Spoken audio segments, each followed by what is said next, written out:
$418 million হচ্ছে budgetary support. এটা ওরা বলছে হলো ডেভেলপমেন্ট পলিসি লোন ওরা দিচ্ছে। বাংলাদেশকে নেভিকে 5টা পেট্রোল বোট দিচ্ছে। সাইকেল, এটা হচ্ছে ইলেকট্রিক সাইকেল তৈরি করার জন্য একটা ফ্যাক্টরি স্থাপন করা হচ্ছে। আজকে আমরা বলবো যে বাংলাদেশ এবং জাপানের মধ্যে যে আমাদের যে বিদ্যমান যে সম্পর্ক, এটা আরো নতুন উচ্চতায় উঠলো। আপনারা জানেন যে জাপান আমাদেরকে প্রথম থেকে এই যে অভূতপূর্ব যে একটা গণ অভ্যুত্থান হয়েছে, তারপরে জাপান আমাদের পাশে দাঁড়িয়েছে।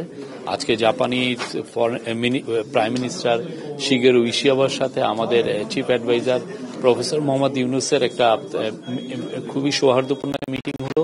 $418 মিলিয়ন হচ্ছে বাজেটারি সাপোর্ট। এটা ওরা বলছে হলো ডেভেলপমেন্ট পলিসি লোন ওরা দিচ্ছে।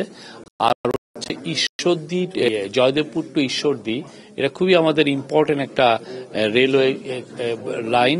আরো ওরা স্টুডেন্ট স্কলারশিপ এর জন্য আরো $4.2 মিলিয়ন।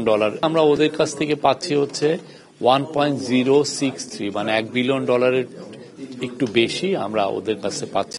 তাহলে আমাদের আসলে এখন যে ইকোনমিক যে আমরা যে রিকভারির মধ্যে আছি, সেই রিকভারিতে এটা হেল্প করবে আমাদের। আর অন্যান্য অনেক বিষয় নিয়ে আলাপ হয়েছে। জাপান বাংলাদেশের সাথে তার বন্ধুত্ব আবার জানিয়েছে, সে তার সাথে আরো আমাদের সাথে নিবিড় বন্ধুত্ব করতে চায়। বাংলাদেশের আজকে মিটিং এ 30 মিনিটের বেশি মিটিং এ বাংলাদেশকে নেভিকে 5টা পেট্রোল বোট দিচ্ছে। তারপরে হচ্ছে আপনারা জানেন যে সাইকেল তৈরি করার জন্য ওইখানে আপনার 6টা এমওইউ হয়েছে। একটা হচ্ছে যে খুবই ইম্পর্টেন্ট সাইকেল, এটা হচ্ছে ইলেকট্রিক সাইকেল তৈরি করার জন্য একটা ফ্যাক্টরি স্থাপন করা হচ্ছে। এই প্রজেক্টের বিষয়ে যে তারা আবার জানিয়েছেন যে তারা বাংলাদেশের পাশে থাকবেন, বাংলাদেশকে সহায়তা করবেন।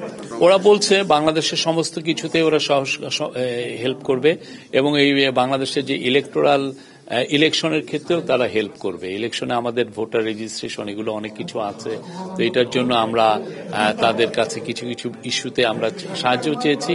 তারা জানিয়েছে যে তারা আমাদের পাশে থাকবে। প্রবাসী বাংলাদেশিদের কাছ থেকে, বিশেষ করে জাপানিদের কাছ থেকে উনি অনেক কথা শুনলেন। তাদের অনেক বক্তব্য ছিল, উনি প্রত্যেকটা কথাই শুনেছেন, অনেকে তাকে লিখিতও জানিয়েছেন। তো আমরা প্রবাসীদেরকে, আপনারা শুনেছেন উনি কি বলেছেন। তো আমরা মনে করছি যে প্রবাসীরা they will play big role, because আমরা বাংলাদেশ থেকে 1 লক্ষ বাংলাদেশিকে জাপানে রিক্রুটমেন্ট, মানে জাপানের আমরা জব অপরচুনিটি তৈরি করার চেষ্টা করছি। তো সেই জায়গায় প্রবাসীদের একটা বড় রোল আছে যে তারা এখানে ব্রিজ বিল্ডার, ব্রিজিং হিসাবে কাজ করবে। তারা আসলে জিনিসটাকে আরো বেশি এক্সপেডাইট করার জন্য যথেষ্ট হেল্প করার সুযোগ আছে এবং অলরেডি আজকে তারা বলেওছে যে এটা নিয়ে কাজ করবে।